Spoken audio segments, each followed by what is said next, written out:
Yo voy a hablarles y quiero reflexionar con ustedes acerca de cómo derrotar la desigualdad. Derrotar la desigualdad, es decir, llevar la igualdad a la sociedad, es uno de los grandes desafíos que tenemos hoy día en las sociedades contemporáneas. Es uno de los grandes trabajos, y la desigualdad tiene muchos rostros, y varios de los que estamos acá los conocemos, y nos ha tocado verlos. Tiene rostro de mujeres, en el caso de América Latina y en el caso de otros continentes. Tiene rostro también de niños, en el caso de América Latina. La mitad de los niños, o cerca de la mitad de los niños, viven en situaciones de pobreza. Tiene grandes dificultades para poder satisfacer sus necesidades básicas, para poder sacar adelante su riqueza. También tiene rostro de persona con capacidades diferentes, que nos cuesta reconocerlo, que nos cuesta reconocer esa dignidad de esas personas. Tiene rostro también de joven.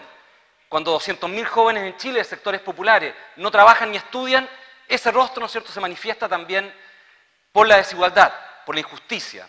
Todos esos rostros se conjugan, ¿no es cierto?, en una sociedad que se ha ido fraguando en base a esta injusticia, a esta desigualdad generada a partir de la exclusión social y de la pobreza. Sobre eso es lo que quiero reflexionar y los quiero llevar, ojalá que se metan dentro de sí mismos, más allá de los prejuicios ideológicos que puedan tener, de las concepciones de la sociedad, de los modelos de desarrollo, de las teorías económicas que puedan sostener en sus propias vidas, que se puedan meter personalmente en las vidas de estas comunidades que están marginadas y excluidas, que podamos entenderlas a partir de eso y a partir de ese entendimiento poder también tener un nuevo estado de conciencia acerca de esa realidad. La desigualdad me impactó cuando era pequeño. Yo vivía en una comuna de Santiago, en el sector oriente, en Las Condes, y me tocaba muy cerca 2 campamentos y una gran población que hoy día está siendo demolida, que quedan pocos bloques detrás de la escuela militar. Y veía esta realidad, salía a trotar en las mañanas muy temprano y me encontraba con esta realidad de los campamentos a la orilla del río Mapocho. Y de la noche a la mañana estos campamentos fueron sacados violentamente y llevados a otro sector de la ciudad, a 20 kilómetros, a 15 kilómetros donde originalmente vivían. Y al ver esta desigualdad decía, ¿cómo es posible que personas iguales a mí, de la misma edad, tuviesen distintas oportunidades para poder desarrollar sus capacidades? Esta reflexión nos la hicimos después con Lorena, mi esposa, y decidimos salir de esos barrios e irnos a vivir a un barrio popular. Y en ese barrio popular nos encargamos, gracias al Hogar de Cristo, de una hospedería para niños que vivían en situación de calle. Vivimos con ellos durante un tiempo, nos metimos en sus vidas, conocimos sus dolores, conocimos las faltas de oportunidades de las que provenían, pero también conocimos las grandes riquezas de ellos. Fuimos viendo y experimentando cómo florecían, cómo esas cualidades comenzaban a salir adelante. Y si les contara esas historias son inconmensurables en dolores, pero también en alegría, en cambios de familia, en los cambios de las vidas de ellos. Tuvimos un tiempo estudiando afuera y decidimos cuando regresamos no volver al barrio donde vivíamos, sino irnos a vivir a la periferia de la ciudad, al lado de donde habían sido radicadas estas poblaciones del sector oriente de Santiago, en la comuna de La Pintana, al lado de la población del Castillo. Y nos pusimos a trabajar dentro de la población del Castillo, el sector del Castillo. Y allí comprobamos muchas realidades que eran extremadamente injustas y desiguales. Pero hay 2 de ellas que quiero hoy día destacar, que son las que quizás me han provocado mayor dolor y me han motivado más para trabajar, no solo en Chile, sino hoy día en el resto de América Latina. Y una de ellas es una de las realidades que quizás más a uno le conmueven interiormente, especialmente a los que ya somos padres, que nos ha tocado, ¿no es cierto?, tener un pequeño hijo. Nuestros hijos son adoptados, pero lo hemos recibido desde muy pequeño. O sea, hemos tenido la oportunidad de estimularlo desde muy pequeñito. Si un niño no es estimulado desde muy pequeño, tiene, ¿no es cierto?, una menor cantidad de sinapsis neuronales, una menor densidad de esas sinapsis neuronales en su cerebro. Por lo tanto, llega a tener un cerebro más pequeño cuando está extremadamente abandonado que un niño que es estimulado normalmente. Y eso, por supuesto, va generando un tremendo daño, va generando un tremendo dolor en las personas, porque al final los va marginando del desarrollo, van perdiendo sus capacidades naturales. Pero junto a eso experimentamos también que se generaba una alta segregación. Si ustedes ven, cada vez que tú sacas a las personas de donde viven, les rompen los vínculos, fueron llevados a la periferia de la ciudad, se armaron los guetos de pobreza, conocimos el Castillo, conocimos las poblaciones del poniente de Quilicura, conocimos ahora las poblaciones del extremo sur de Santiago, a la orilla del río Maipo, los Bajos de Mena. Y vimos allí que la política habitacional había terminado dañando a esas familias y había terminado no solo produciendo un daño psicosocial, económico, sino además una segmentación educacional brutal y una segmentación laboral brutal. Si eso no logramos cambiarlo, es extremadamente difícil. La pobreza se transforma en una privación de libertad. Amartya Sen dice que es la privación de libertad más extendida en el mundo. Y yo digo que es la más temprana que experimentan los seres humanos. los que somos padres sabemos, si nuestro hijo no es estimulado tempranamente, se va a ver privado, ¿no es cierto?, de esas riquezas naturales que ya traía él, que las podía aportar a la sociedad, pero también aportarlas para su propio desarrollo, para su propia felicidad. Esa privación de libertad está extendida hoy día en nuestro continente y en otras partes del mundo. Se han dado muchas respuestas a esa privación de libertad. De hecho, se han experimentado muchas cosas y muchos gurús nos han dado señales de lo que hay que hacer. Una de ellas, ¿no es cierto?, que es el experimento más dramático que ha habido, ¿no es cierto?, en el último tiempo, es la Ley de Oportunidades Económicas de Estados Unidos. Que la consecuencia, ¿no es cierto?, es que hoy día hay mayor pobreza en Estados Unidos que cuando se lanzó esa Ley de Oportunidades Económicas en 1965. Con muchas cosas similares a lo que se ha lanzado en el último tiempo en Chile.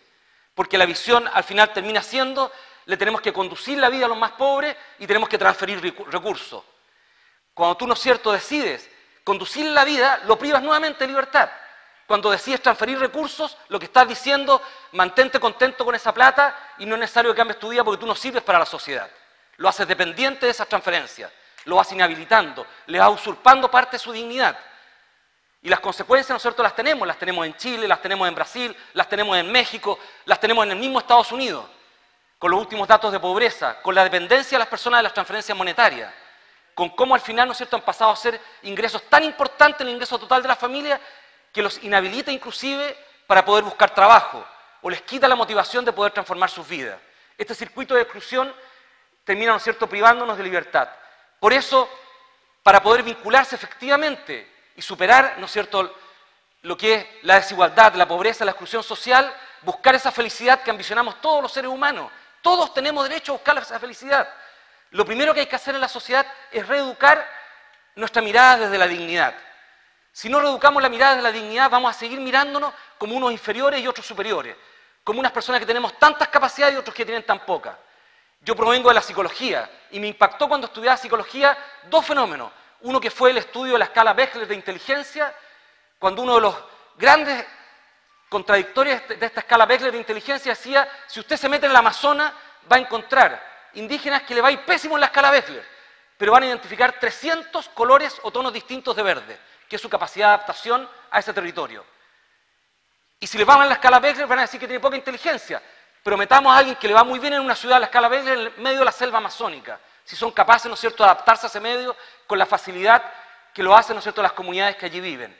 Y el segundo fenómeno que me tocó vivir fue ser voluntario de un hospital psiquiátrico en Santiago, del hospital Open Door, Camino a las Vizcachas. Las personas en aquella época que vivían en ese lugar, que eran privadas de libertad en ese lugar, eran tratadas especialmente con el electroshock. Y yo decía, no puede ser que una persona sea maltratada para buscar ser sanada. 1.300 personas vivían allí asiladas. En plena dictadura era difícil acceder a textos de la psiquiatría comunitaria o la antipsiquiatría. Y decidí viajar a Trieste, tocar la puerta del hospital de Trieste y meterme en el grupo de Franco Basaglia para entender lo que pasaba desde la dignidad de las personas, para tener una nueva mirada, para reeducar mi mirada acerca de la esquizofrenia, del retardo mental, de las personas que tenían capacidades distintas a nosotros. Y fui capaz de reeducar esa mirada, conociendo, ¿no es cierto?, uno de los movimientos más grandes de dignidad de las personas que tienen, ¿no es cierto?, diferencias con nosotros en su desarrollo y que seguramente han causado mucho menos trastornos a la sociedad y mucho menos daño de los que nos consideramos inteligentes y superiores. Reeducar la mirada de la dignidad es una tarea de todos los días. Yo la vivo todos los días. La viví hace una semana atrás en el Agustino, en Lima. La viví en las poblaciones de Monte Sinaí, Guayaquil, en Puerto Príncipe. Me tocó vivirlo hace 10 días o 15 días atrás. Tengo que reeducarla permanentemente al vincularme con las personas que viven en situación de exclusión y de pobreza. Me cuesta porque no fui educado así. Y hay que hacer un trabajo cotidiano para reeducar esa mirada. Si tú no reeducas la mirada, difícilmente vas a poder elegir, vas a poder conducir y establecer, ¿no es cierto?, relaciones de igualdad con las personas. Las relaciones de igualdad a veces se anuncian, se dicen, pero es muy difícil construirlas, es muy difícil considerar al otro como un igual. Cuesta mucho, es una tarea cotidiana. En Chile todavía el 40% de las personas considera que la pobreza es fruto de la flojera. Si fuese así, la gran mayoría de los chilenos seguiríamos siendo pobres, ¿no es cierto?, sobre todo los que provenimos de familias pobres, de migrantes o de familias pobres provenientes, ¿no es cierto?, del mismo Chile.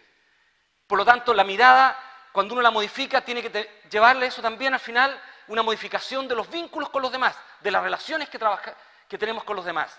Solo eso va a permitir que efectivamente el día de mañana podamos tener prácticas de justicia, prácticas en las cuales podamos modificar nuestras leyes, nuestros programas. Un buen profesor, si no tiene una mirada de dignidad del alumno al que está enseñando en medio de un espacio de exclusión social, difícilmente va a tener una relación de igualdad con ese alumno y difícilmente su metodología va a ser una práctica de justicia.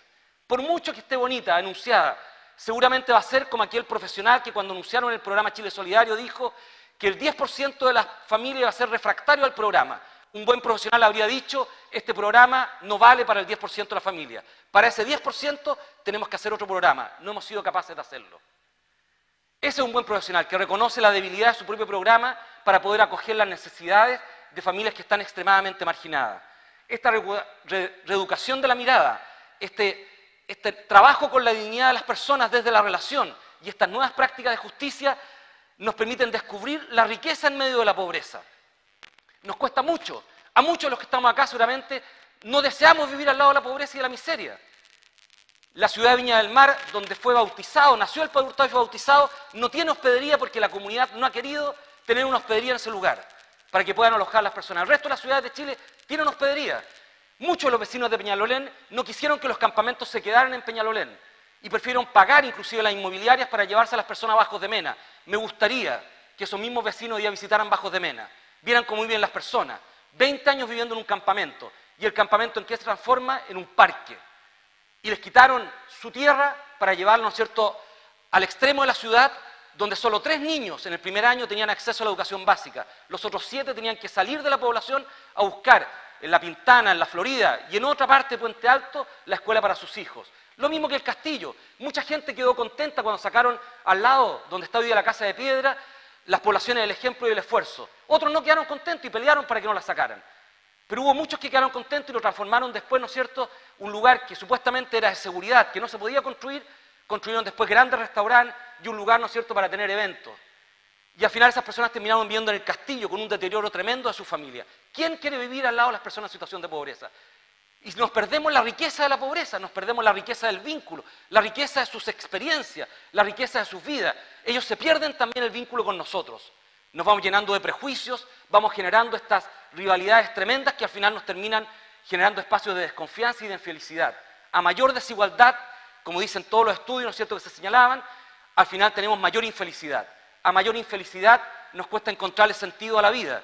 Y si no le encontramos sentido a la vida, terminamos viviendo igual que la ratita de Pavlov, según los estímulos que nos entregan, ¿no es cierto?, para alimentarnos, para tener un auto, para tener una casa, para vestirnos de una determinada forma, para hacer determinados viajes, pero no terminamos dándole sentido sirviendo a los demás. El gran cambio que debe vivir Chile y también todo el continente latinoamericano, que es el más desigual del mundo, es el cambio, ¿no es cierto?, de mirar nuevamente a la pobreza como una gran riqueza, como una gran oportunidad. No sacamos nada en Chile con enorgullecernos de los mapuches si no nos sentimos mapuches. No sacamos nada en Chile en luchar por la igualdad de la educación si no nos privamos, los que tenemos mayor cantidad de recursos para que efectivamente sea igualitaria la educación. Eso requiere una privación, requiere un sacrificio, una entrega, y eso hay que cambiarlo. Y eso, por supuesto, parte por reeducar la mirada. Y al reeducar la mirada vamos a tener mayores grados de libertad. Y a mayores grados de libertad vamos a desatar las ricas, profundas, conmovedoras capacidades de personas que hoy día viven en situación de pobreza, de aquellas personas que están excluidas. Ese es el gran desafío. Ese es el gran desafío de las nuevas generaciones. Generaciones anteriores lucharon contra la desnutrición y la mortalidad infantil. Después contra la pobreza material. Hoy día hay que luchar contra la injusticia social. Muchas gracias.